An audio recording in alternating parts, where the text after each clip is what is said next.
Hello, in this video I'm going to go through question 5 on Math 2007 paper. So in this question they define a recursive function f, which is defined for all integers n greater than or equal to 0, and if n is 0 then f of n is 1, and then for n greater than 0 f is defined differently depending on whether n is even or odd. And for the first part they want us to find the value of f of 5. Okay, so we just need to use their definition. So 5 is odd, so we need to use this third rule. And that gives us that f of 5 is equal to 2f of 5 minus 1, which is 4. So now we need to find f of 4, and 4 is even, so use the second rule. So f of 4 is equal to f of 4 over 2, which is 2 squared. And so now we need to find f of 2. And again, 2 is even, so we're using this rule again. So it's going to be f of 2 over 2 is just 1, so it's that squared. And for f of 1, well, 1 is odd again, so we're going to be using this third rule. And that gives us f of 1 is equal to 2 f of 1 minus 1, i.e. 2f of 0. And we know from here that f of 0 is just 1. And so feeding that in for f of 1 is just twice f of 0, so f of 1 is 2. Then putting this back in for f of 2, so f of 2 is f of 1 squared, so f of 2 is 2 squared, which is 4. Then for f of 4, we need to square f of 2, so we need to square 4. And that gives us 16. And finally, f of 5 is twice f of 4, so twice 16. And so f of 5 is equal to 32. Okay, and now they define something called the recursion depth of fn, and this is the number of other integers m such that the value of f of m is calculated when we're computing the value of f of n. So for example, the recursion depth of f of 4 is 3 because we need to work out f of 0, f of 1 and f of 2 as well when we're computing f of 4. So because there's 3 other integers that we need to work out f of, the recursion depth of 4 is 3.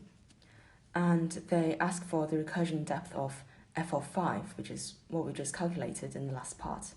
So if you remember in the last part, we first needed to know f of 0, which we then use to calculate f of 1, which we use to calculate f of 2, and then we use that to calculate f of 4, which is what we ultimately use to get to f of 5. And so we see that we had to work out 4 extra numbers to get to f of 5.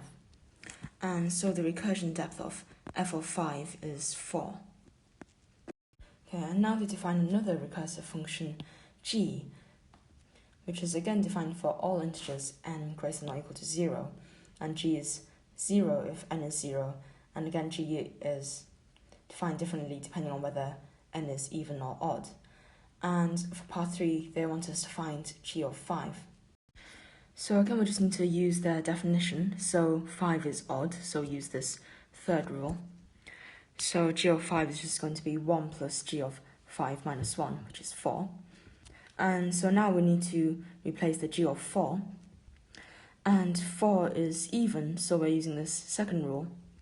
So g of 4 is just going to be 1 plus g of 4 over 2, so 1 plus g of 2. And now we need to replace the g of 2, so 2 is even, therefore we're using the second rule again. So g of 2 is just 1 plus g of 2 divided by 2 is 1, so 1 plus g of 1. And now we need to know what g of 1 is. So 1 is odd, so we're using the third rule again. So this third rule tells us that g of 1 would just be 1 plus g of 1 minus 1, i.e. 1 plus g of 0. And we know from this first rule that g of 0 is just 0, so this is 0. And so g of 5 is just 1 plus 1 plus 1 plus 1 plus 0, which is 4.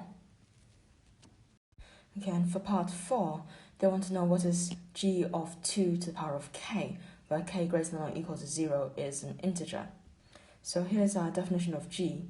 And because 2 to the k is even, we need to use this second rule. And when we divide 2 to the k by 2, then we just get 2 to the k minus 1. And then 2 to the k minus 1 is again even, so we're using the second rule again. And so we see that g to the 2 to the power of k minus 1 is the same as 1 plus g to the 2 to the power of k minus 2, because 2 to the k minus 2 is what we get when we divide 2 to the k minus 1 by 2. And 2 to the k minus 2 is still even, so we're still using the second rule. So that tells us that g to the 2 to the k minus 2 is the same as 1 plus 2 to the k minus 2 divided by 2 is 2 to the k minus 3. And so we see that each time we do one of these steps, because we started off with a power of 2, we use rule 2, and that halves the argument, but that still leaves us with a power of 2. And so we just keep on using rule 2. And that just decreases the exponent by 1 each time, and also adds 1 on. And so if we follow the pattern, then this exponent is going to keep decreasing until it hits 0, and by then we'll have done this k times, and so we'll have k1s added to the front. And so now we have k on the front, and 2 to the 0 is just 1, so we have k plus g to the 1. And in the last part, when we were calculating g of 5, we worked out g of 1. We said that g of 1 is 1 plus g of 0.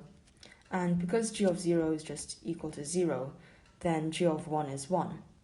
So what we have here is just k plus 1. Okay, so now for part 5, I want to know what is g of 2 to the l plus 2 to the k, where l and k are both integers and l is greater than k. So this is very similar to the last part. We've got powers of 2 again.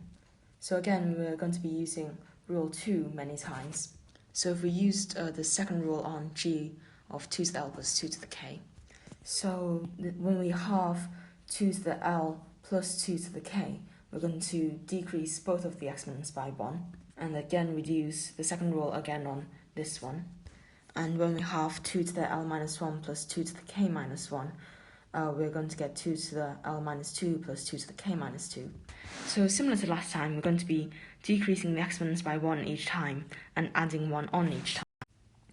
Except this time, k is less than l. So after we've done this k times, then the exponent of this 2 has gone down to 0, but not the exponent of this 2. L minus k is still greater than 0. So now we see what we've got here in this step is k plus g of 2 to the l minus k plus 2 to the 0 is just 1. And so now we actually have an odd number, and so we'd need to use the third rule. And so by using the third rule, we'd replace the g of 2 to the l minus k plus 1 by 1 plus g of, well, this minus 1 is just 2 to the l minus k. So what we have is k plus 1 plus g of 2 to the l minus k, and we can use our result from part 4 on this. So from part 4, we had that g of 2 to the k is equal to k plus 1. So if we use this on this g to the of 2 to the l minus k, then that's just going to be l minus k plus 1. So if we substitute in for this, and now we see that our k's cancel, and so what we have is l plus 2. Okay, and now for part 6, they want us to explain briefly why the value of g of n is equal to the recursion depth of f of n. Okay, so here's our two definitions for f of n and g of n, and this is the definition of the recursion depth. Okay, so let's think about how we can get the recursion depth of f of n. So if I say Rn is the recursion depth of f of n, then when n is 0, we know immediately that f of n is 1, and so we haven't needed to calculate any other values of f previously. And so the recursion depth of f of 0 is just 0. So we know that R0 has to be 0. And now, well, if n were even, then we'd calculate f of n from f of n over 2. So to get f of n, we'd need to calculate f of n over 2 first. And We'd also need all of the values of f that we used to calculate f of n over 2 in order to calculate f of n over 2 in the first place, to use it to work out f of n. And so we see the recursion depth of f of n is going to be the same as the recursion depth of f of n over 2 plus an extra one, because we need f of n over 2 too. So r of n is the recursion depth of f of n, and r of n over 2 is the recursion depth of f of n over 2. So we see that r of n is equal to 1 plus r of n over 2.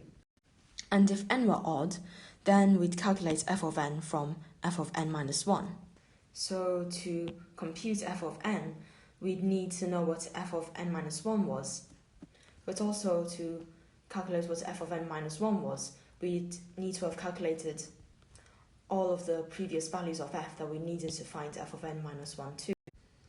And so, if to calculate f of n, we need to know f of n minus 1 and all the values calculated when computing f of n minus 1, then the recursion depth of f of n is going to be 1, because we need to know the f of n minus 1, plus the recursion depth of f of n minus 1.